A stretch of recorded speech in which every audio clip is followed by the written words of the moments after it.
Conto. O Espelho. Parte de Papéis Avulsos. 1882. Este conto foi publicado pela primeira vez na Gazeta de Notícias em 8 de setembro de 1882. Assinado por Machado de Assis. Esboço de uma nova teoria da alma humana. 4 ou 5 cavalheiros debatiam, uma noite, várias questões de alta transcendência, sem que a disparidade dos votos trouxesse a menor alteração aos espíritos. A casa ficava no morro de Santa Teresa, a sala era pequena, alumiada a velas, cuja luz fundia-se misteriosamente com o luar que vinha de fora. Entre a cidade, com as suas agitações e aventuras, e o céu, em que as estrelas pestanejavam, através de uma atmosfera límpida e sossegada, estavam os nossos 4 ou 5 investigadores de coisas metafísicas, resolvendo amigavelmente os mais árduos problemas do universo. Por que 4 ou 5? Rigorosamente eram 4 os que falavam, mas, além deles, havia na sala um quinto personagem, calado, pensando, cochilando, cuja espórtula no debate não passava de um ou outro resmungo de aprovação. Esse homem tinha a mesma idade dos companheiros, entre 40 e 50 anos. Era provinciano, capitalista, inteligente, não sem instrução e, ao que parece, astuto e cáustico. Não discutia nunca. E defendia-se da abstenção com um paradoxo, dizendo que a discussão é a forma polida do instinto batalhador, que jaz no homem, como uma herança bestial, e acrescentava que os serafins e os querubins não controvertiam nada, e, aliás, eram a perfeição espiritual e eterna. Como desse esta mesma resposta naquela noite, contestou-lhe a um dos presentes, e desafiou-o a demonstrar o que dizia, se era capaz. Jacobina, assim se chamava ele, refletiu um instante, e respondeu, pensando bem, talvez o senhor tenha razão. Vai senão quando no meio da noite sucedeu que este casmurro usou da palavra, e não 2 ou 3 minutos, mas 30 ou 40. A conversa, em seus meandros, veio a cair na natureza da alma, ponto que dividiu radicalmente os 4 amigos. Cada cabeça, cada sentença, não só o acordo, mas a mesma discussão, tornou-se difícil, se não impossível, pela multiplicidade de questões que se deduziram do tronco principal, e um pouco, talvez, pela inconsistência dos pareceres. Um dos argumentadores pediu ao Jacobina alguma opinião, uma conjectura, ao menos. Nem conjectura, nem opinião, redarguiu ele. Uma ou outra pode dar lugar a dissentimento, e como sabem, eu não discuto, mas, se querem ouvir-me calados, posso contar-lhes um caso de minha vida, em que ressalta a mais clara demonstração acerca da matéria de que se trata. Em primeiro lugar, não há uma só alma, há 2. 2? Nada menos de 2 almas. Cada criatura humana traz 2 almas consigo, uma que olha de dentro para fora, outra que olha de fora para dentro. Espantem-se à vontade. Podem ficar de boca aberta, dar de ombros, tudo. Não admito réplica. Se me replicarem, acabo o charuto e vou dormir. A alma exterior pode ser um espírito, um fluido, um homem, muitos homens, um objeto, uma operação. Há casos, por exemplo, em que um simples botão de camisa é a alma exterior de uma pessoa. E assim também a polca, o voltarete, um livro, uma máquina, um par de botas, uma cavatina, um tambor, etc. Está claro que o ofício dessa segunda alma é transmitir a vida, como a primeira. As 2 completam o homem, que é, metafisicamente falando, uma laranja. Quem perde uma das metades, perde naturalmente metade da existência. E casos há, não raros, em que a perda da alma exterior implica a da existência inteira. Shylock, por exemplo. A alma exterior daquele judeu eram os seus ducados. Perdê-los equivalia a morrer. Nunca mais verei o meu ouro. Diz ele a Tubal, é um punhal que me enterras no coração. Vejam bem esta frase. A perda dos ducados, alma exterior, era a morte para ele. Agora, é preciso saber que a alma exterior não é sempre a mesma. Não. Não, senhor. Muda de natureza e de estado. Não aludo a certas almas absorventes, como a pátria, com a qual disse o Camões que morria, e o poder, que foi a alma exterior de César e de Cromwell. São almas enérgicas e exclusivas. Mas há outras, embora enérgicas, de natureza mudável. Há cavalheiros, por exemplo, cuja alma exterior nos primeiros anos foi um chocalho ou um cavalinho de pau, e mais tarde, uma provedoria de irmandade. Suponhamos, pela minha parte, conheço uma senhora, na verdade, gentilíssima, que muda de alma exterior 5, 6 vezes por ano. Durante a estação lírica é a ópera. Cessando a estação, a alma exterior substitui-se por outra. Um concerto, um baile do cassino, a Rua do Ouvidor, Petrópolis. Perdão. Essa senhora quem é? Essa senhora é parenta do diabo e tem o mesmo nome, chama-se Legião. E assim outros muitos casos. Eu mesmo tenho experimentado dessas trocas. Não as relato porque iria longe. Restrinjo-me ao episódio de que lhes falei.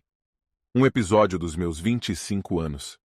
Os 4 companheiros, ansiosos de ouvir o caso prometido, esqueceram a controvérsia. Santa curiosidade. Tu não és só a alma da civilização, és também o pomo da concórdia, fruta divina, de outro sabor que não aquele pomo da mitologia. A sala, até há pouco ruidosa de física e metafísica, é agora um mar morto. Todos os olhos estão no Jacobina, que conserta a ponta do charuto, recolhendo as memórias. Eis aqui, como ele começou a narração. Tinha 25 anos, era pobre e acabava de ser nomeado alferes da Guarda Nacional. Não imaginam o acontecimento que isto foi em nossa casa.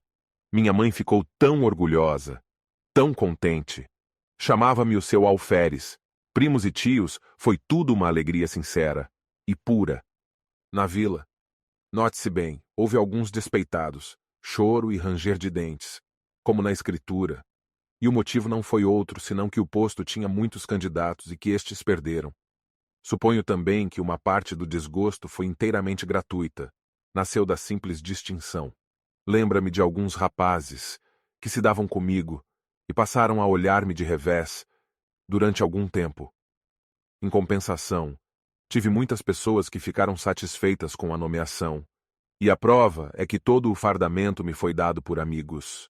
Vai então uma das minhas tias, Dona Marcolina, viúva do capitão Peçanha, que morava a muitas léguas da vila, num sítio escuso e solitário, desejou ver-me e pediu que fosse ter com ela e levasse a farda. Fui, acompanhado de um pajem, que daí a dias tornou a vila, porque a tia Marcolina apenas me pilhou no sítio, escreveu a minha mãe dizendo que não me soltava antes de 1 mês, pelo menos. E abraçava-me. Chamava-me também o seu alferes. Achava-me um rapagão bonito. Como era um tanto patusca, chegou a confessar que tinha inveja da moça que houvesse de ser minha mulher. Jurava que em toda a província não havia outro que me pusesse o pé adiante, e sempre alferes. Era alferes para cá, alferes para lá, alferes a toda a hora. Eu pedia-lhe que me chamasse Joãozinho, como dantes, e ela abanava a cabeça, bradando que não, que era o senhor alferes. Um cunhado dela, irmão do finado Peçanha, que ali morava, não me chamava de outra maneira. Era o senhor alferes, não por gracejo, mas a sério, e à vista dos escravos, que naturalmente foram pelo mesmo caminho. Na mesa tinha eu o melhor lugar, e era o primeiro servido. Não imaginam. Se lhes disser que o entusiasmo da tia Marcolina chegou ao ponto de mandar pôr no meu quarto um grande espelho, obra rica e magnífica, que destoava do resto da casa, cuja mobília era modesta e simples. Era um espelho que lhe dera a madrinha, e que esta herdara da mãe, que o comprara a uma das fidalgas vindas em 1808. Com a corte de Dom João VI, não sei o que havia nisso de verdade, era a tradição. O espelho estava naturalmente muito velho, mas via-se-lhe ainda o ouro, comido em parte pelo tempo. Uns delfins esculpidos nos ângulos superiores da moldura, uns enfeites de madrepérola e outros caprichos do artista. Tudo velho, mas bom. Espelho grande? Grande. E foi, como digo, uma enorme fineza, porque o espelho estava na sala. Era a melhor peça da casa. Mas não houve forças que a demovessem do propósito. Respondia que não fazia falta, que era só por algumas semanas, e finalmente que o senhor alferes merecia muito mais. O certo é que todas essas coisas carinhos, atenções e obséquios fizeram em mim uma transformação que o natural sentimento da mocidade ajudou e completou. Imaginam, creio eu. Não. O alferes eliminou o homem. Durante alguns dias as duas naturezas equilibraram-se, mas não tardou que a primitiva cedesse à outra. Ficou-me uma parte mínima de humanidade. Aconteceu então que a alma exterior, que era dantes o sol, o ar, o campo, os olhos das moças mudou de natureza, e passou a ser a cortesia e os rapapés da casa. Tudo o que me falava do posto, nada do que me falava do homem. A única parte do cidadão que ficou comigo foi aquela que entendia com o exercício da patente. A outra dispersou-se no ar e no passado. Custa-lhes acreditar, não? Custa-me até entender, respondeu um dos ouvintes. Vai entender. Os fatos explicarão melhor os sentimentos. Os fatos são tudo. A melhor definição do amor não vale um beijo de moça namorada e, se bem me lembro, um filósofo antigo demonstrou o movimento andando. Vamos aos fatos. Vamos ver como, ao tempo em que a consciência do homem se obliterava, a do alferes tornava-se viva e intensa, as dores humanas, as alegrias humanas. Se eram só isso, mal obtinham de mim uma compaixão apática ou um sorriso de favor. No fim de 3 semanas, era outro. Totalmente outro. Era exclusivamente alferes. Ora, um dia recebeu a tia Marcolina uma notícia grave. Uma de suas filhas, casada com um lavrador residente dali a 5 léguas, estava mal e à morte. Adeus, sobrinho. Adeus, alferes. Era mãe extremosa. Armou logo uma viagem. Pediu ao cunhado que fosse com ela, e a mim que tomasse conta do sítio. Creio que, se não fosse a aflição, disporia o contrário. Deixaria o cunhado, e iria comigo. Mas o certo é que fiquei só, com os poucos escravos da casa. Confesso-lhes que, desde logo, senti uma grande opressão, alguma coisa semelhante ao efeito de 4 paredes de um cárcere, subitamente levantadas em torno de mim. Era a alma exterior que se reduzia. Estava agora limitada a alguns espíritos boçais. O alferes continuava a dominar em mim, embora a vida fosse menos intensa e a consciência mais débil. Os escravos punham uma nota de humildade nas suas cortesias, que de certa maneira compensava a afeição dos parentes e a intimidade doméstica interrompida. Notei mesmo, naquela noite que eles redobravam de respeito, de alegria, de protestos. Nhô alferes de minuto a minuto. Nhô alferes é muito bonito. Nhô alferes há de ser coronel. Nhô alferes há de casar com moça bonita, filha de general. Um concerto de louvores e profecias que me deixou estático. Ah, pérfidos! Mal podia eu suspeitar a intenção secreta dos malvados. Matá-lo? Antes assim fosse. Coisa pior. Ouçam-me. Na manhã seguinte achei-me só. Os velhacos, seduzidos por outros, ou de movimento próprio, tinham resolvido fugir durante a noite, e assim fizeram. Achei-me só, sem mais ninguém, entre 4 paredes diante do terreiro deserto e da roça abandonada. Nenhum fôlego humano. Corri a casa toda, a senzala, tudo, nada, ninguém. Um molequinho que fosse. Galos e galinhas, tão somente, um par de mulas, que filosofavam a vida, sacudindo as moscas, e 3 bois. Os mesmos cães foram levados pelos escravos. Nenhum ente humano. Parece-lhes que isto era melhor do que ter morrido? Era pior. Não por medo. Juro-lhes que não tinha medo. Era um pouco atrevidinho, tanto que não senti nada durante as primeiras horas. Fiquei triste por causa do dano causado à tia Marcolina.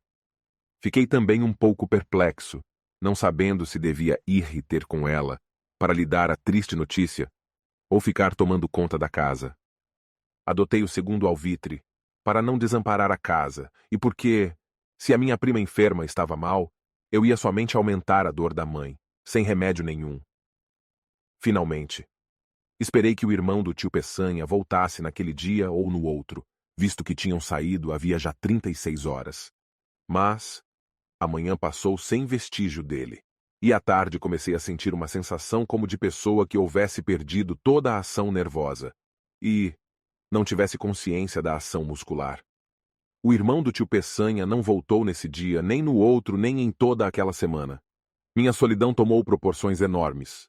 Nunca os dias foram mais compridos. Nunca o sol abrasou a terra com uma obstinação mais cansativa.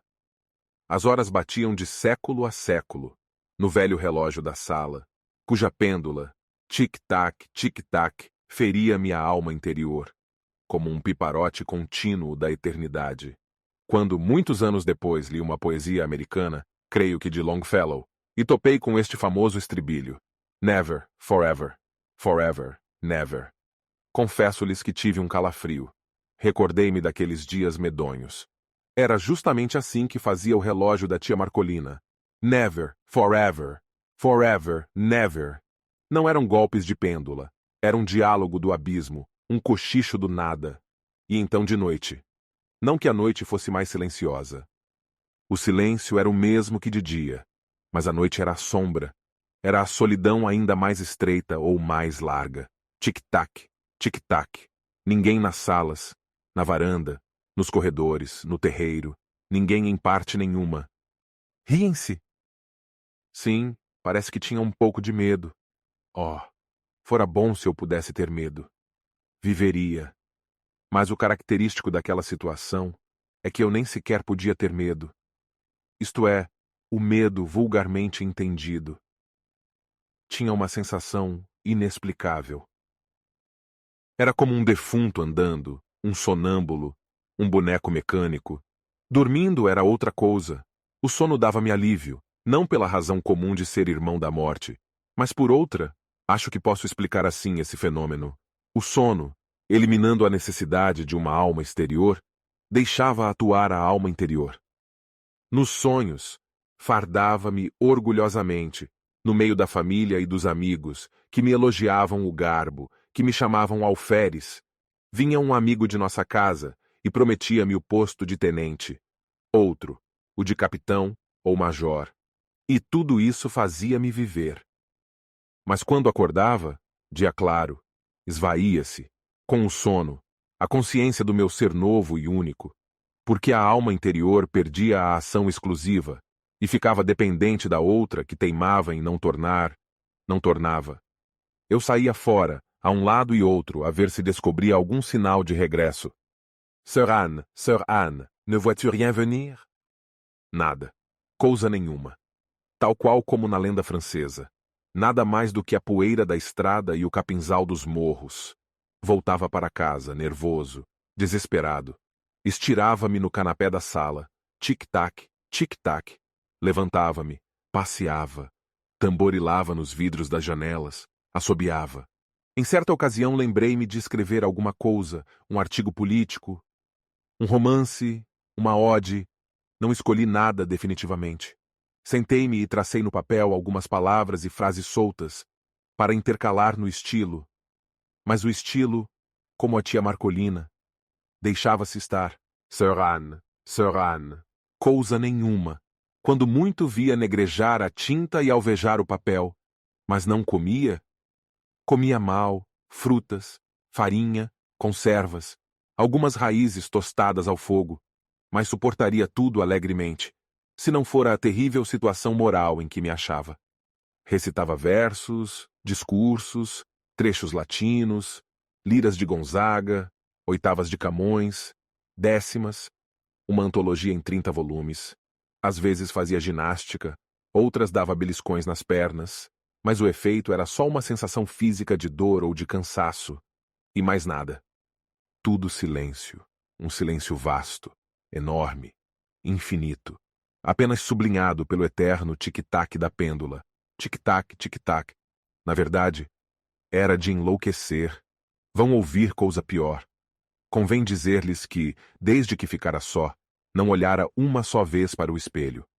Não era abstenção deliberada, não tinha motivo. Era um impulso inconsciente, um receio de achar-me um e dois ao mesmo tempo naquela casa solitária. E se tal explicação é verdadeira, nada prova melhor a contradição humana, porque no fim de 8 dias, Deu-me na veneta olhar para o espelho com o fim justamente de achar-me dois. Olhei e recuei. O próprio vidro parecia conjurado com o resto do universo. Não me estampou a figura nítida e inteira, mas vaga, esfumada, difusa, sombra de sombra. A realidade das leis físicas não permite negar que o espelho reproduziu-me textualmente, com os mesmos contornos e feições. Assim devia ter sido, mas tal não foi a minha sensação. Então tive medo. Atribuí o fenômeno à excitação nervosa em que andava. Receei ficar mais tempo e enlouquecer. Vou-me embora, disse comigo, e levantei o braço com um gesto de mau humor e ao mesmo tempo de decisão, olhando para o vidro. O gesto lá estava, mas disperso, esgaçado, mutilado. Entrei a vestir-me, murmurando comigo, tossindo sem tosse, sacudindo a roupa com estrépito, afligindo-me a frio com os botões, para dizer alguma coisa. De quando em quando, olhava furtivamente para o espelho. A imagem era a mesma difusão de linhas, a mesma decomposição de contornos. Continuei a vestir-me. Subitamente, por uma inspiração inexplicável, por um impulso sem cálculo, lembrou-me, se forem capazes de adivinhar qual foi a minha ideia, diga. Estava a olhar para o vidro, com uma persistência de desesperado, contemplando as próprias feições derramadas e inacabadas, uma nuvem de linhas soltas, informes, quando tive o pensamento, não são capazes de adivinhar. Mas diga, diga. Lembrou-me vestir a farda de alferes, vestia, aprontei-me de todo. E como estava defronte do espelho, levantei os olhos, e... não lhes digo nada.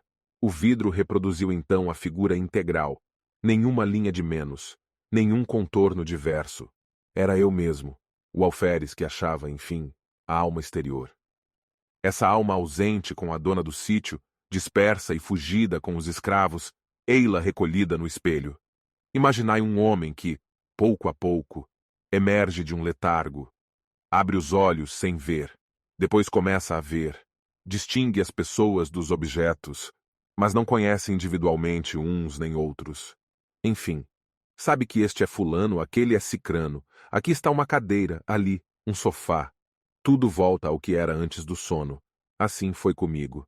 Olhava para o espelho, ia de um lado para outro, recuava, gesticulava, sorria, e o vidro exprimia tudo. Não era mais um autômato, era um ente animado. Daí em diante, fui outro. Cada dia, a uma certa hora, vestia-me de alferes e sentava-me diante do espelho, lendo, olhando, meditando, no fim de 2, 3 horas. Despia-me outra vez. Com este regime pude atravessar mais 6 dias de solidão, sem o sentir. Quando os outros voltaram a si, o narrador tinha descido as escadas.